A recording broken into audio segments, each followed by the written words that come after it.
Sipano patikolo chimwa chumacho kwa nandiribe kukumana ndiye solo wawa tawire kukwambuye tawireko kwa mpulumutsi wa moyo pofuna bwenzi pota moyo tawireko kwambuye anansi angaliokoma chimaenjana bwinotu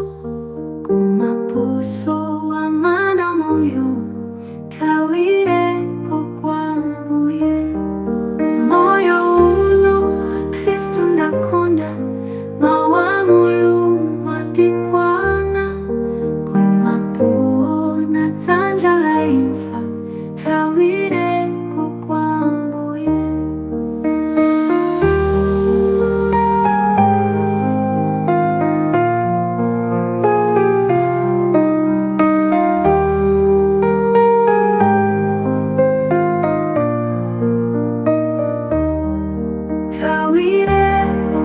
tawireko kwa mpulumutsi wa moyo pofuna bwenzi pota moyo tawireko kwambuye